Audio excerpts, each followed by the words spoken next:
Well, welcome.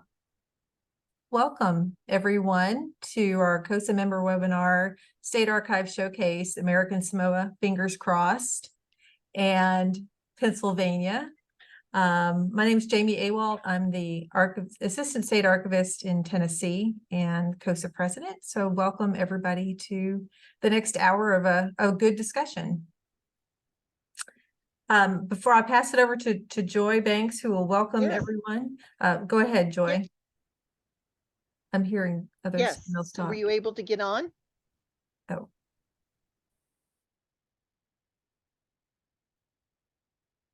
Sorry about that. I could hear someone else going on there. So a little overview of the agenda today. Joy Banks is going to welcome us here from CoSA in a moment. Our presentations, as I said, we have two, one from the Office of Archives and Records from American Samoa, and the Pennsylvania State Archives. There's going to be plenty of time left over for questions and answers. So you can put your questions in the chat box, and I believe we'll be monitoring those to ask and answer at the end of the program. And then returning briefly, we will give an update on upcoming programs and webinars, and Lisa will give us a few more announcements. So Joy, I'm going to pass it over to you for a quick welcome. Thanks, Jamie. Yes, as Jamie said, my name is Joy Banks, and I am the Executive Director for the Council of State Archivists.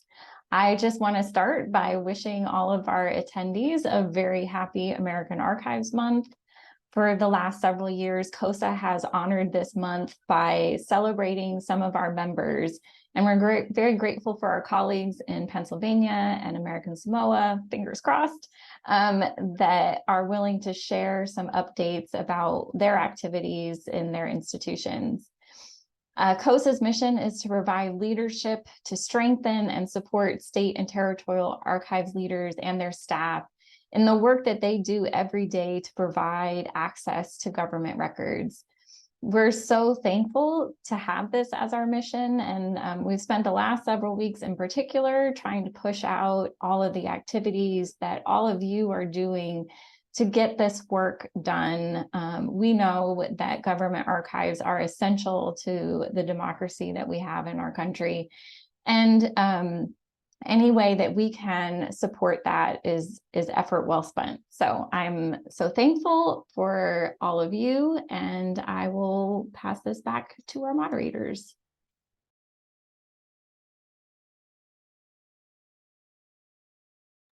Thank you, Joy. And I see that Jim has joined us. So our first speakers will be from American Samoa. We have Mr. James Hempel, who is the American Samoan employed as the Territorial Archivist of American Samoa. He's a graduate of the University of Iowa, where he received his master's degree in anthropology and museum studies in 1991. After teaching high school Samoan history, world history, and English for a few years, he began a career as an archivist in 1994. He has guided American Samoa's archives and records management work for 25 years. Accomplishments include the production of archival microfilms and finding guides for American Samoa, physical and digital conservation, Archives Month advocacy, website productions, and disaster preparedness. He's also acquired several NHPRC grant awards to American Samoa that strategized, conserved, and indexed local government records. Currently, he's a member of the American Samoa Museum Board, and was recently invited to be the American Samoa Humanities Council's cultural practitioner, a member of the Academy of Certified Archivists and the Council of State and Territorial Archivists. His spare time is spent with tropical gardening and researching Samoan culture and language. Jim is joined by Mr. Muliufi Saliva, and I apologize if I pronounced that wrong. Mr. Saliva is the division head of American Samoa, Office of Archives and Records Management since 2011. He was previously with the Department of Administrative Services print shop and mailroom for many years. After Tafuna High School graduation in 1991, he became a deacon of the Congregational Christian Church of American Samoa.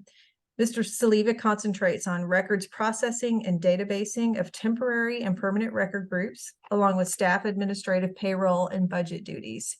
His hobby is making music on the piano synthesizer with the famous Saliva Brothers Band. He and his wife, Grace, are the proud parents of 6 children.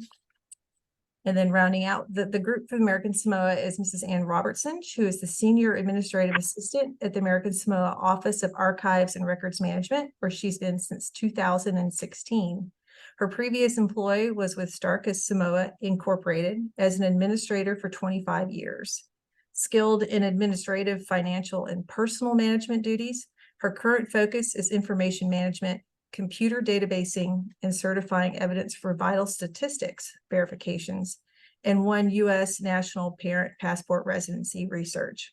She's a college graduate of Independent Samoa, happily married, and spends her free time growing tropical flowers. Next slide. Our speaker after will be David Carmichael, who has been the State Archivist of Pennsylvania since 2014. Prior to that, he was the State Archivist of Georgia for 12 years. Earlier, he was Director of Records and Archives for Westchester County, New York, for more than 16 years. David has the dubious distinction of being the only state archivist to have overseen design and construction of 2 state archives buildings, Georgia in 2003 and Pennsylvania in 2023. During which time his hair turned extremely white and his attention span became extremely short. Those are David's words, not mine. David has had many excellent adventures in his 40-year career, but he glows most noticeably when he remembers his years as president of CoSA and his work with Vicki Waltz to create the IPER project, the Intergovernmental Preparedness for Essential Records. Though many people who participate in that project glow in other ways when they think of it. He's a distinguished fellow of the Society of American Archivists and a recipient of their Exemplary Service Award. And much more importantly, in his mind, he's the recipient of CoSA's Victoria Irons Walsh Leadership Award in 2020. So thank you so much, David. And our other speakers will get started, I believe. Jim, if you're ready, we'll start with you all. Well, all right, that sounds good. I am ready.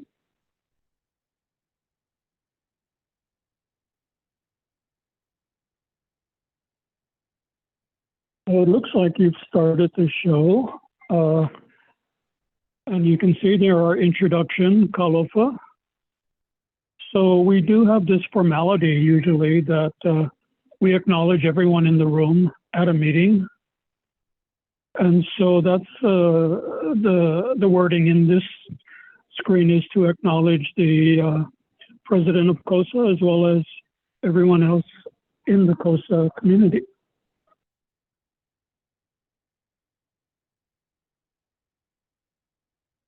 In American Samoa, it's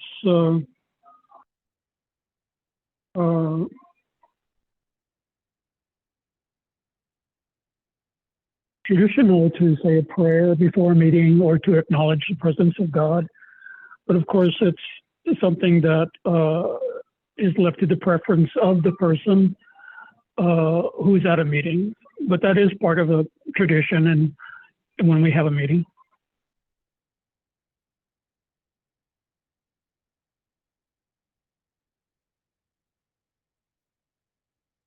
Also in American Samoa, we respect the presence of God. Oh, it looks like I jumped that slide. The previous one was a little bit different. But there's our team members. There's 5 of us there. Thank you for reading through that and introducing them all. We're basically a very small archives group. It's just 5 people handling all the records on a daily basis.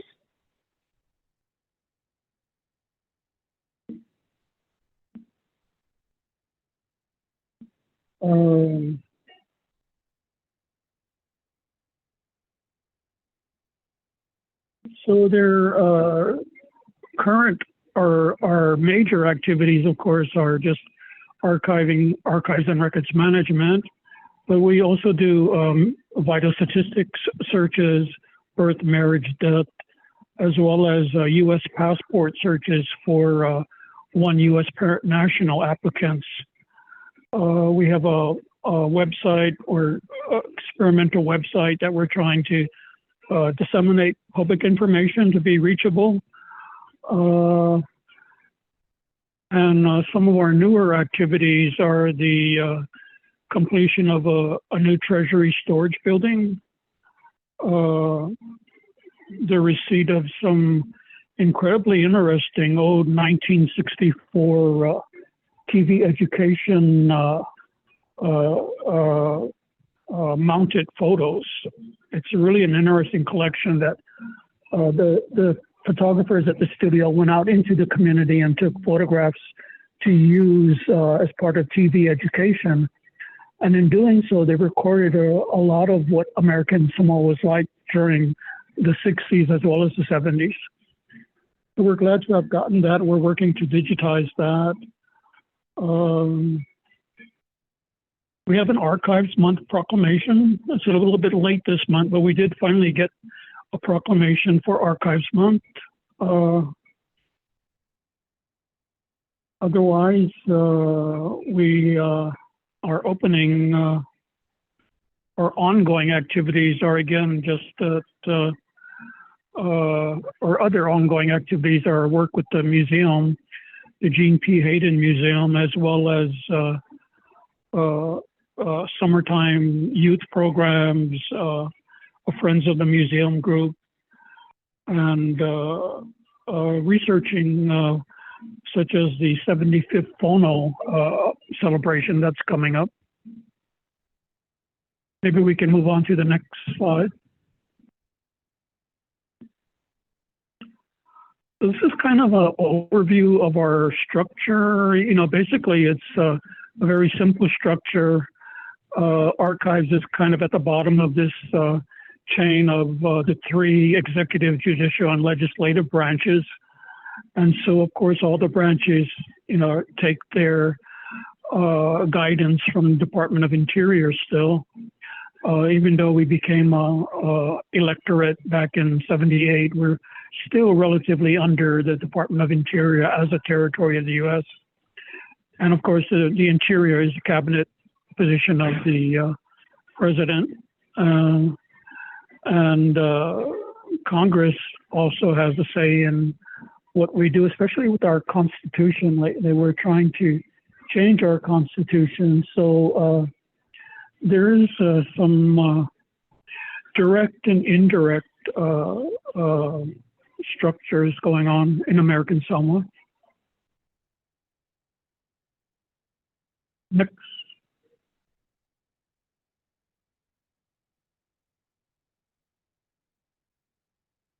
Also, we follow local archival law for archives and records, as well as rules and regulations for records management. And of course, we try to follow all pertinent federal laws that are applicable in American Samoa. It's a little fuzzy in that region. We're not really sure half the time, other than, of course, the essentials of what federal law to follow. But we do try to model ourselves on the U.S. National Archive laws. Next.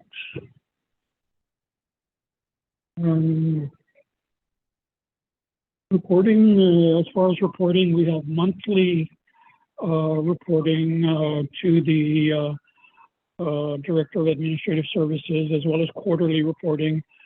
And that goes up to the governor's office for his annual reports to the legislature.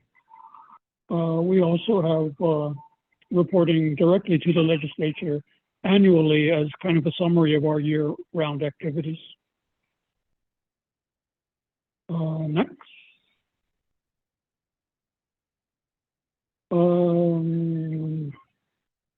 So as far as the other agencies, there's like several different cultural agencies in American Samoa. There's Archives and Records, there's the library, there's the Vital Statistics, the Territorial Registrar, the Museum, and Arts Council. There's several groups, offices dealing with cultural historical records, and most of them, or 4 of them, report to the governor via their cabinet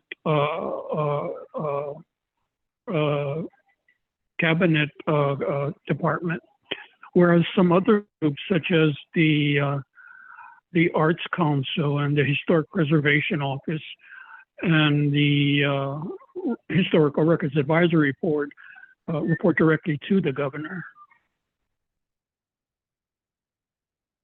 So that's kind of our structures outline. If you're welcome to ask questions at the end if you want to understand that more. Maybe we can move on to the next slide.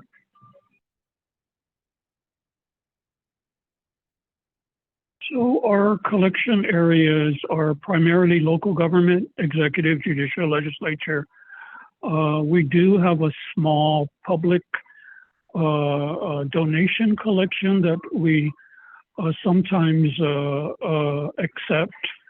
There aren't a lot, but we do have a little library that we put those in. We don't mix them in with the regular collections, of course. So there is a small group of local collections that we sometimes accept. Most recently, we've been offered some records from the Lions Club. The Lions Club of American Samoa is moving, and so they were trying to archive their records, and they asked us if we'd be interested. So we're kind of interested. They've been there a long time, and it would be nice to have a set available to the public for them. As far as notable collections, we're primarily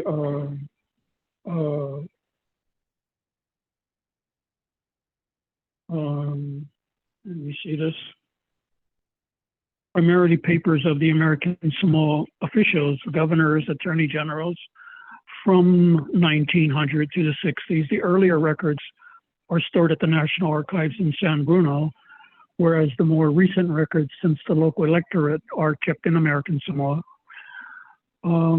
There are some earlier records, local government records that go back to 1900, and they're interesting, that kind of depict the development of American Samoa from a Navy territory to a direct Department of Interior association or administration until the electorate, the local electorate in 1978. Notable collections are primarily those, the governor's holdings, the different governors over the years, as well as more recently that KVZK TV education period I mentioned earlier. There's some images, if you go next, I can show you from that to give you an idea of some of the content. So this is an image of the hospital filing system during the 60s. So you can see how intense it was then, and still is intense, even though everything's digital now, as well as an image of the local court, the high court. So you can see what was being taught to children during the 60s, the TV education program. These are some of the content that would be in there. There's some more if you go to the next slide. Here you can see a librarian at work with the card catalog, as well as an old teletype operator.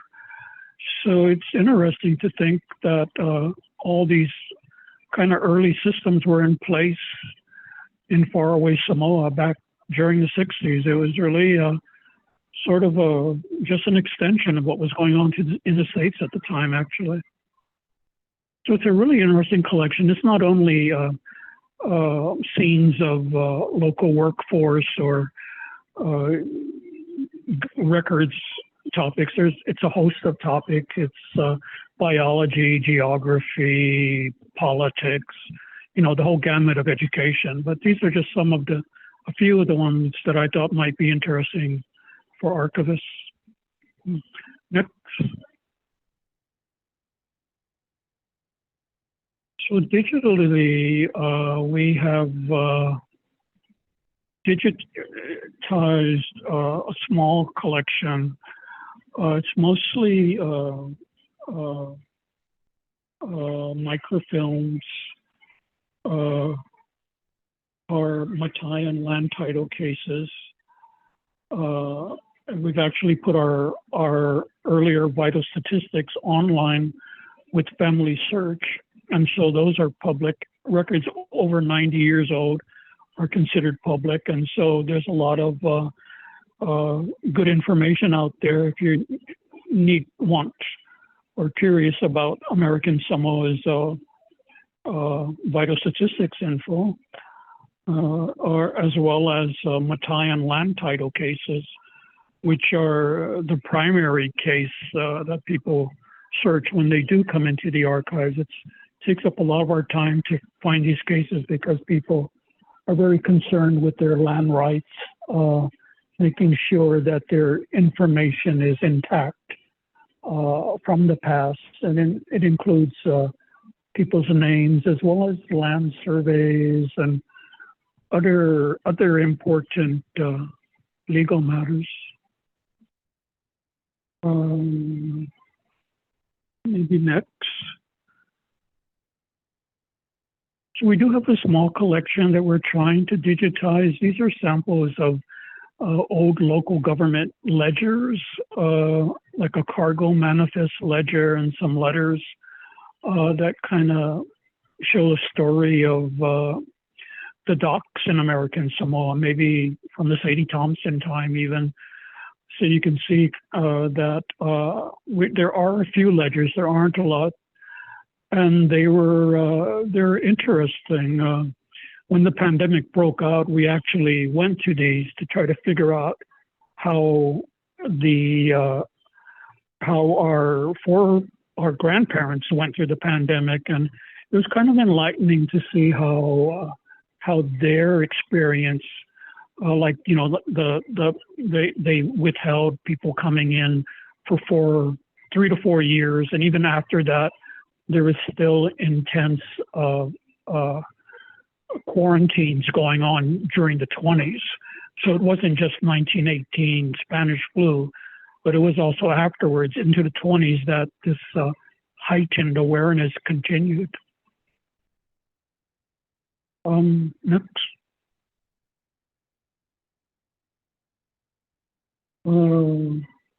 So some of our digital holdings are online. We have if you go to our website, these are our websites, and we can share those with you if you want. We tried Omeka. We have some stuff on there, as well as a little public information page, archives and records, as well as our family search page. So that's kind of the gist of our digitizing so far. Next.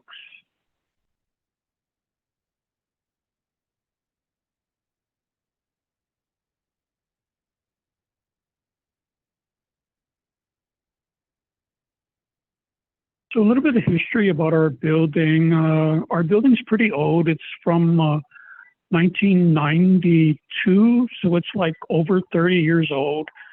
We're trying to get it renovated. We're having, looking for funds and budget to do that. Everything's tight with the budget, but there are some good things going on. We've actually finished a Treasury storage building, you can see there in the middle, that will be holding Treasury records.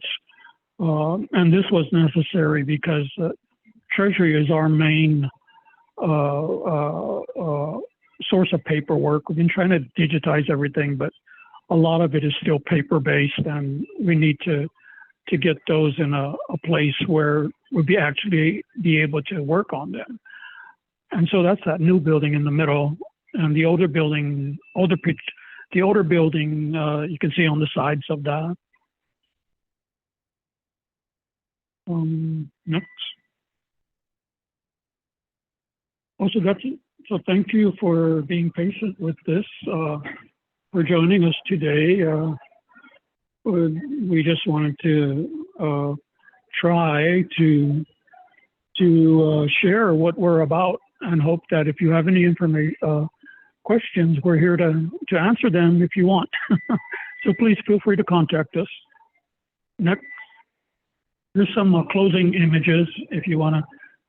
So here's me with our Governor Lemanu, as well as with our directors in there talking to one of our constitutional people. And these are our regular people at our main building, our Department of Administrative Services. Next. We had a genealogy workshop the other day, and so we were trying to actually show what the family was about, showing pictures and taking questions and doing genealogy charts. Pretty interesting stuff. Next.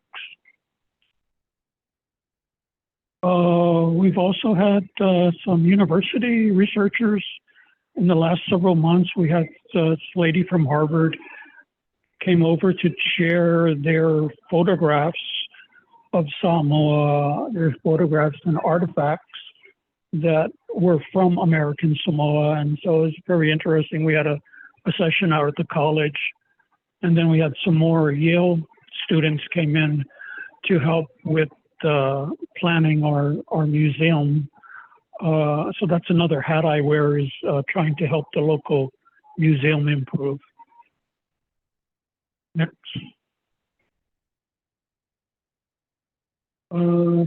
Here's Archives Month. Archives Month last year, we're kind of slow on our Archives Month this year, but we did finally get a proclamation. So we're still in there, but it's a little bit slow this year. But you can see how we've done it in the past. We've had waves and poster waving and T-shirts just to get the community aware. So thank you. I hope I didn't rush this too much. And we're open for questions now if you have any. Thank you, Jim. I think we'll hold the questions till the end if you all don't mind, and we'll go ahead and let David do his presentation for Pennsylvania. Okay. Thank you. And thanks, Jim. It's good to hear about your operation. Next slide, please. Just starting off with what we do, what a lot of you do, we have the State Archives that cares for the permanent records of Pennsylvania. We have about 250 million documents and 100 terabytes of digital records. We also run the State Records Center, where we maintain another 750 million documents. So again, like a lot of you, we have a lot of paper. Okay. Our collecting mandate is very broad, and this is just sort of an example of records we have. Primarily, we collect government records because we are the only archives in the state that is allowed to collect government records. So we let other repositories do what they do best, and we put our limited funds into government records, but you can see we have a lot of different kinds of records. Okay. And like a lot of you, we do a lot of training of local governments and state agencies. This is our organization chart, and I hope you can see that. I'm up here, and we have a records division and we have an archives division. And the records division runs the record center and does all of the appraising of records and bringing in the records to the archives, where they are then taken over by collection management to arrange and describe them. Then they are serviced by public services in our reference section. We have 38 employees, and it's mainly because we've added a lot of building administration people over here because of our new building. Okay. And I'm going to talk about the new building. Most of you know that I'm excited about this new building. Okay. We are going from what we call the facility atrocities. This was our last building that we finally got out of about 3 weeks ago. We finished our move and into facility bliss from facility atrocity. But you will notice it's 95% bliss down here because no building is 100% bliss. and this building is no exception. We still have a long punch list of things that are not finished, and we have found some things that weren't done exactly the way we had wanted them to be done. And so I don't know that we'll reach 100% bliss, but given what we had, you saw the atrocity picture, we're still pretty happy to be here. You can go to the next slide and you'll see some other views of this building. It has a very interesting front solar shade that is designed to block the sun from coming in on the left end of this top picture here that you see, and let a lot more light to come in on the right end, which is the self-service area. We can go on. The other facility we operate is the State Record Center, and it is just a huge records warehouse, which many of you have, so nothing new to what you're dealing with, okay? We can go on from there. I love pictures of the new archives. I'm just going to whip you through the building here very quickly. And some of these are bad pictures because I took them on my cell phone and threw them into my list of images. But this is our welcome desk when you first walk into the building. Okay. And on the right, to the right of the welcome desk, we have these two very large touch screens, and we're putting interactive exhibits on the touch screens. And the first one we're doing that is now operating is called Building on the Past, where we've gone back and traced all the different groups of people who have lived on this particular property since the beginning of time. And so it's I think, a really interesting exhibit of all the different types of people who have lived on this block, including an interview of some people who grew up on this block. Okay. And this is two views of our self-service area. When people come into the building, they only need to sign in if they're going to just use the self-service area. And as you can see, we've tried to make it a very comfortable place where people can come and work together, and they can do their research. We have a lot of public computers down the center of the room here, and some nice desks and chairs, as you can see, okay? This is our original documents research area, and it's a little higher scale, hopefully, than the self-service area. And this is the area where people have to actually register to come in and use the records. The thing that we love is the storage. When we moved in, we filled the storage about 50%. So we have half the storage left empty at the moment. And this is just one aisle of our very large room for oversized materials. And we use the bottom for the drawers, of course, and then the top we can go to the next slide. The top is for rolled items that are in snake coffins. I don't know if you all call them snake coffins. That's what we call them. And so we're trying to utilize all of that space. And this is very exciting for us to have a lot of oversized storage space. Okay. We used Iron Mountain for our move, and I will say we were very pleased with them. We had some rough spots at the very beginning, as we would have with any mover, but they did a very good job, and we were happy with them. We did not have a lot of publicity around the move. This was the day that we were moving the William Penn Charter up to the building, and we did not want to advertise that we were moving it. So we started early that morning, but we did have the Capitol Police shadow the trucks that day just to make sure that the charter got up there and was safe in the new building. So everything is now safely in the new building, thankfully. Okay. This is in the staff areas that are on the second floor. In our old building, visitors who came in would walk through a courtyard, and they could look in on either side through the windows, and they could see staff working. And so they always knew that the people who were helping them at the reference desk were not the only staff who worked in the archives.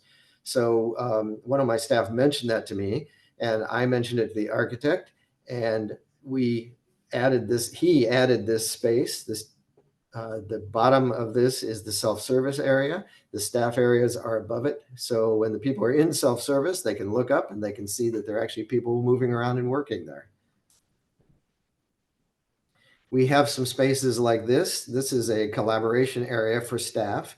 And in this panel on the right, they can push that back and there's a monitor in there and they can use ClickShare. So they can use laptops and project on the monitor. And there are a couple spaces like that where they can just get together and have their discussions about different things. This is our reformatting area. And we have 4 or 5 of these curtained areas. Every curtained area, I'll show you one in the next picture. Let's go to the next. Yes, this is one of our new scanners. The scanner you saw in the last picture was a new scanner. This is one of our new scanners. And these curtained areas have their own lighting controls. So they can close those blackout curtains and control the lighting for that particular machine in each cubicle that we have in that room. So we are really looking forward to getting into this because a lot of these are new scanners and we've got a lot to do. This is our processing room for paper records. I'm going to have you go to the next slide because this first one, this is after we moved in. You can see it is already very full, but again, this is just for paper records. And right next door to it, we're going to go 2 slides now. Go ahead and go one more. Right next door to it is the digital processing room. And this was during the move. So it looks awful, but it does not look awful today because we've moved in and it looks much better than this. So this is where records will be digitally processed. And the window that you can see in the back of this picture looks into the network storage room. So all the records come from the agencies. They are stored in that storage room. They're processed in this room, and then they are sent out into the cloud for permanent storage. We are not going to permanently store them in this building. We can go to the next slide. Our vendor is LibNova. And so we're about 6 or 7 months into our implementation of our LibNova solution. And I think we may be the only state that is also building a digital record center in addition to a digital archives. If there are other states, I'd like to hear from you and know what you're doing. We've spent most of our time so far just planning out the digital record center. And each state agency will have their own instance of LibNova. And they will manage their records in their own instance until their records, some of them, are ready to come into the digital archives. Many of the state records, as in your states, have very long retention periods. And so we decided we needed to provide a place for agencies where they could apply the same preservation technologies to their long-term retention records as we're applying to the digital archives. So we may keep a record in here for 70 or 80 years and then delete it, but it will get preserved for that 70 or 80 years. So I wanted to take just a second and talk about, I'm almost done here, in fact, talk about some of our recurring programs that we do that I think have been particularly successful, and because I think these are of most interest to other state archives. The first one is the community history dialogues. And we get asked by a lot of different groups to keep their historical records. And because we have a limited budget and we're the only people who are allowed to collect government records, we put most of our emphasis there. So we try not to collect every kind of record from every community in Pennsylvania. So what we have created are these community history dialogues, where we are trying to train different communities to identify and collect and preserve their own history. And sometimes we can connect them with somebody who would like to collect their history. But here, the screen you're seeing here was an LGBTQ group that had done a really good archives project from scratch. And so they were talking about it in this community history dialogue.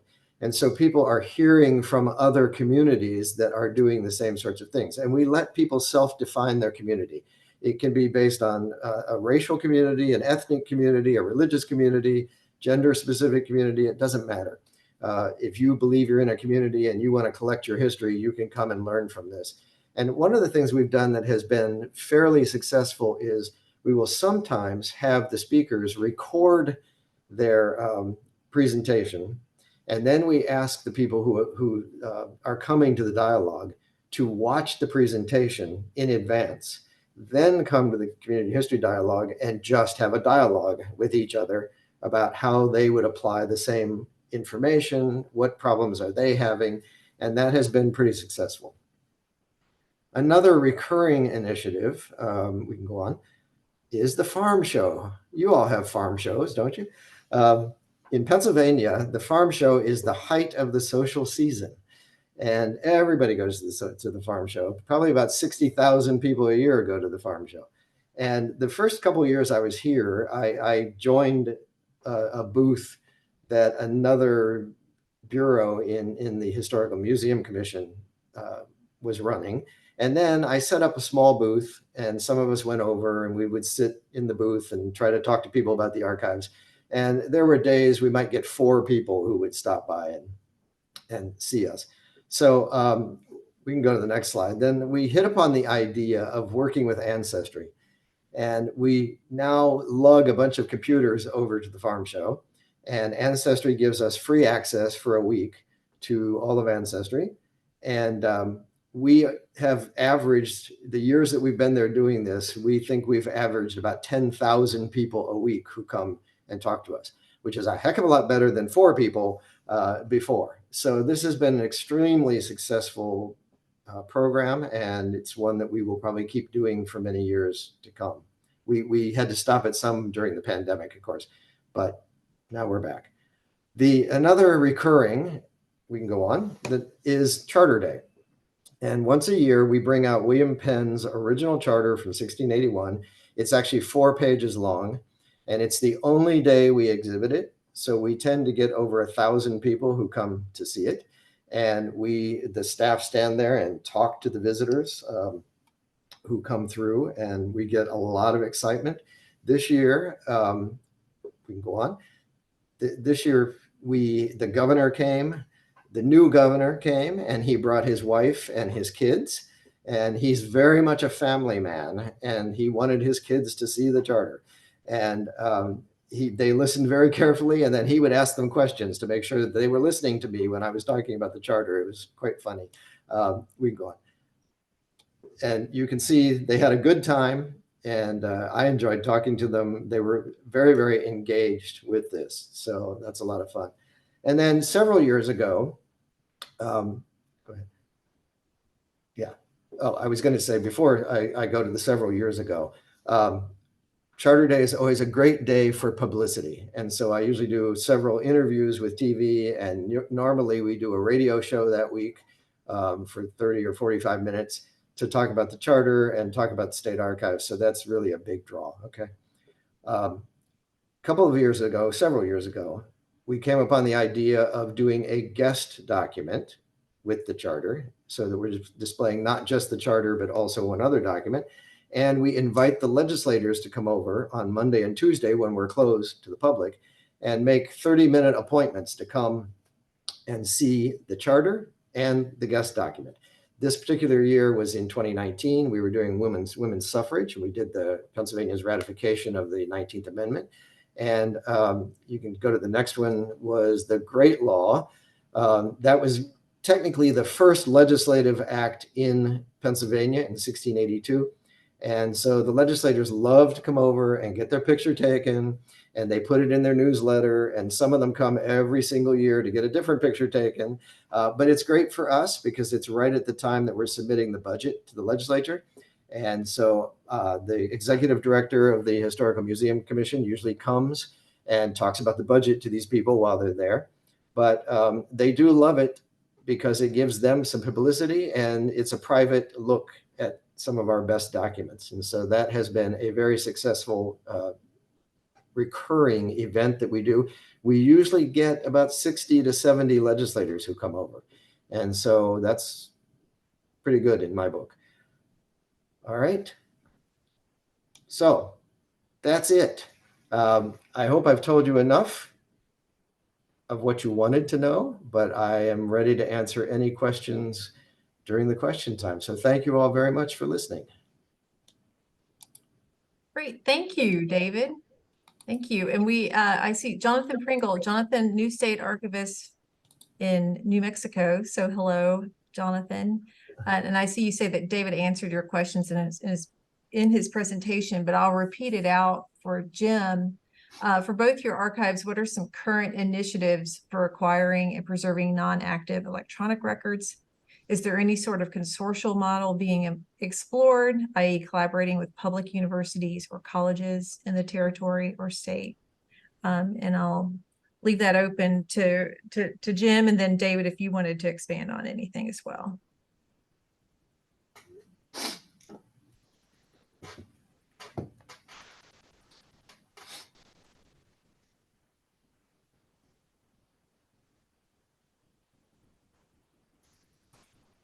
I can go ahead and follow up on that while Jim's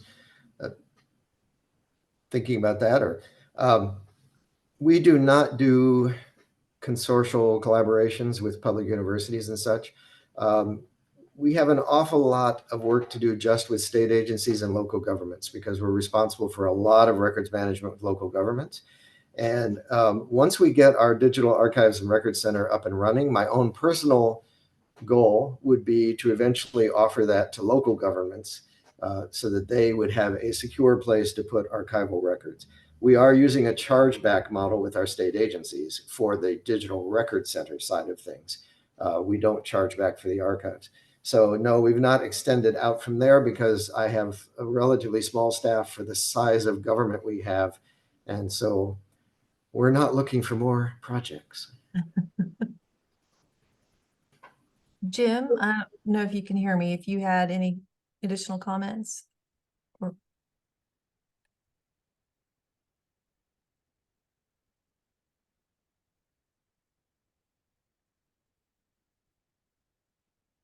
Okay.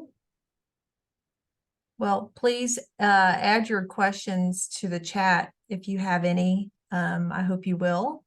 In the meantime, I have a couple of, well, one, a comment for our American Samoa friends. The Archives Month Waves event, I loved it. I love that. I think just getting outside, being physical, what a great way, particularly, you know, and you said that your staffing with 5 people is somewhat of a challenge. So I wonder if you all can comment on a little bit on other kind of creative ways that you've had to, or that you've seen that to get your message out. David, you talked about the farm, bringing ancestry to the farm, particularly when it's challenged with a smaller amount of staff. So any other ideas or anything you all wanted to share about that? Some of your outreach efforts.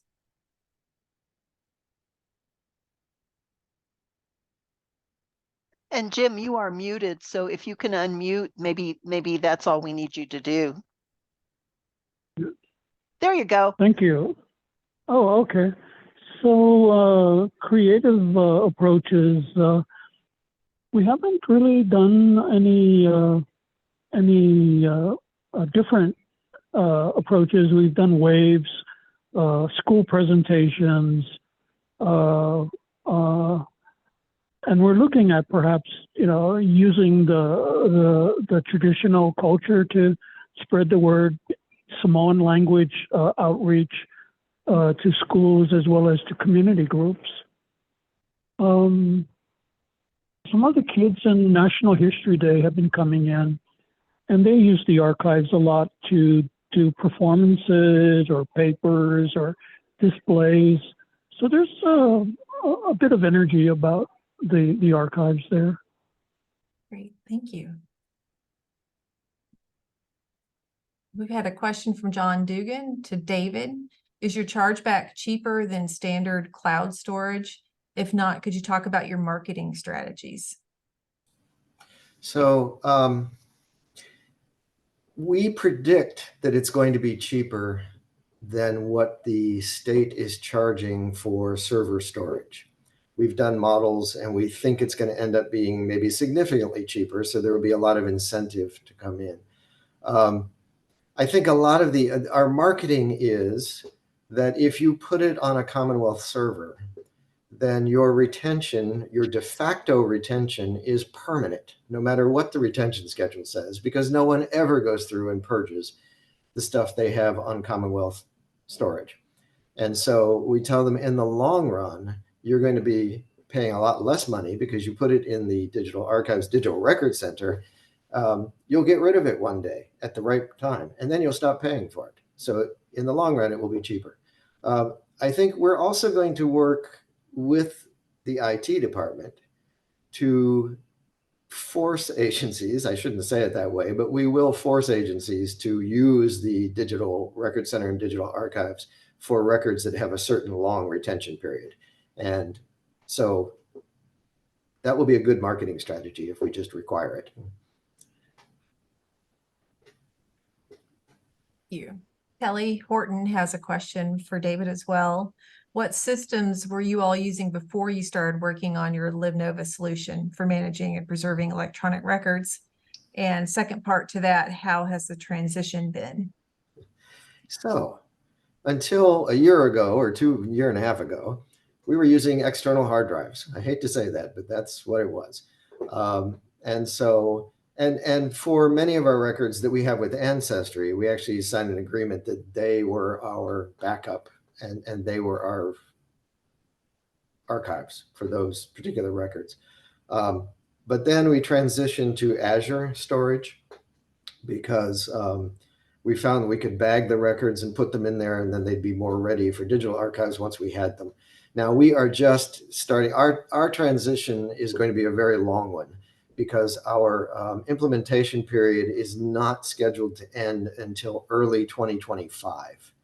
So we are working through a lot of details, and LiveNova has never built a digital record center before. And again, I don't think anybody has.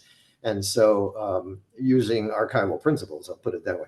So we are really slogging through a lot of details, and it's going to be a while, but stay tuned. We'll come back and tell you at some point.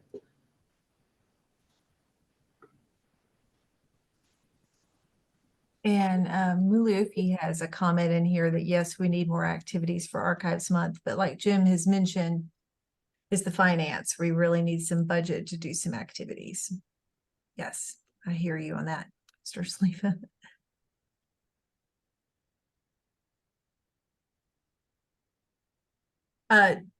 David, as you know, in Tennessee, we were where you are now a couple of years ago, and we're still getting adjusted and still kind of making our new facility our own. But kind of bigger than that, we moved only a mile down the road, but away from Capitol Hill, which our identity was really closely tied, of course, to the legislature, members of the General Assembly, and just that entire kind of Capitol complex. And we've moved into a more of a residential, kind of a thriving cultural community area here in Nashville. And so how our identity has changed, how the neighbors think of us. We have neighbors now, people who aren't state employees. And so I just was curious if you could comment a little bit, particularly the work that you're doing with the community history dialogues and the building on the past. I love that concept of taking the land where you are and, you know, giving that history. So I guess kind of a broad here question, but how has the public reacted to your move? I don't think I heard how your location changed, how far away you've moved your current location, and have you all had to start thinking about or doing any shifts in your kind of external messaging about your agency to really good question. Good question. We have not opened to the public yet, so we haven't seen how the public is responding, although we're giving them free parking, which in Harrisburg is like gold. So they're going to love us no matter what, just because they can come and park for a day without paying for it. But we were next to the State Museum right across from the Capitol, and it's very much a closed government building sort of area. And getting into our building was very hard. It was very hard to find our entrance, and it was very off-putting, just like the building in Georgia that I got rid of and moved out of. The 1960s archives, and my plan was to go around and close down every one of them in the country, but I managed 2 of them. I'm not going to get any more. But, you know, in the mid-60s, they built these buildings that were meant to exude authority, and you had to be a high-ranking academic to come inside and use them. And so we have now moved about 6 blocks north, And we are in much more of a community area. Now it is until we got here, the block we took over was a very derelict community. And so a lot of people were very happy to see the building come in because we sort of cleaned up a bunch of the space. The federal courthouse was just built one block down from us. And so again, it's beginning to look a little more government up here. But we are focused on community here. And it's a balance because we don't want to be seen as the Harrisburg archives. We are the state archives. But now that we live among houses and churches and things like that, we want people to understand we are part of their community. We are not standing off as big brother government. And so we will have open houses and we will, use our big digital touch screens and things to talk about this particular area and this community so that people will feel that we are part of them.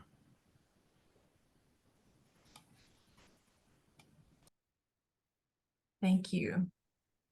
And then from Joy,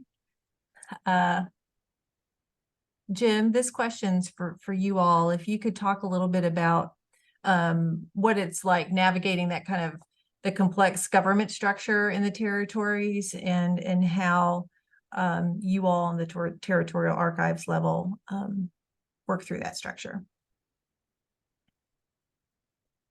Well, it's difficult at times, sometimes to get any feedback from the quote bureaucracy, but it's not that difficult other times because it's a very small island, and it's just a matter of reaching the people in charge to push things to get funding for supplies, equipment, and stuff. But even with our requests, we do have a very tight budget. Like the archives budget hasn't changed in years.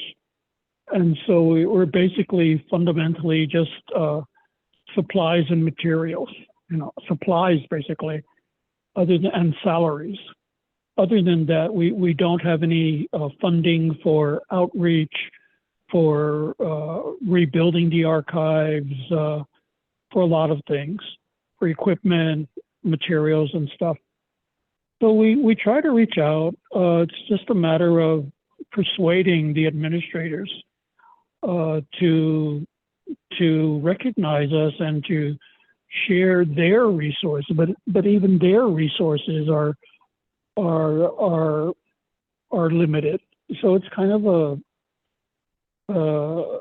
a difficult thing. Not only are we competing or asking for supplies, but the other branches as well have to ask and try to get their share of the pie. Right. Thank you. Well, you all are doing a lot with little in creative and very great ways. So good work. And I thank you both for your presentations. And I've learned a lot. I hope everyone else has as well. And if you want to keep the conversation going, I'm sure you can reach out to both Jim and David with further questions. And now I'll just turn it over to Lisa to wrap up. Thank you, Jamie. I'd like to first thank both of our presenters today for wonderful information and a look at two very distinct and interesting facilities. So with that, we'd like to remind you, if you enjoyed today's webinar, we hope you'll watch for our member webinar schedule for 2024. The Education Committee is right now putting it together, and so check the website for what's going to be coming. And then in addition, our SARI group also has monthly webinars, but they're actually going to try something new in November. They're going to model it after what we've been doing with Chatting with CoSA. They're going to have a session called Chatting with SARI, and they're going to talk about web harvesting. So if that's something you or your staff might be interested in, I hope you'll sign on and be part of that conversation. We do have another shop talk yet this year. Preservica is going to be doing preserving agency records from Microsoft 365. So it's a case study with, I believe it's Vermont. And so I hope you will sign on November 9th and find out a re-rolled example of how they're using their technology and Microsoft 365. So join us for that. As always, there's lots of ways to contact CoSA. We hope you'll reach out to us for whatever you need and as resources and a source of a lot of great information. And with that, everyone, we want to thank our sponsors. None of our work at CoSA would be possible without our members and without our sponsors. So thanks to our sponsors for that. And finally, thank you all for joining us today for this webinar. There may be an evaluation, and I do hope you will take a moment and just provide some feedback. It really does help the Education Committee as they look to planning projects and programs in the future. So with that, thank you all for joining us today. Thank you, Jim. Thank you, David. Thank you, everyone. And we'll see you at the next CoSA member webinar. Have a great day. Thank you. Bye-bye, Topha.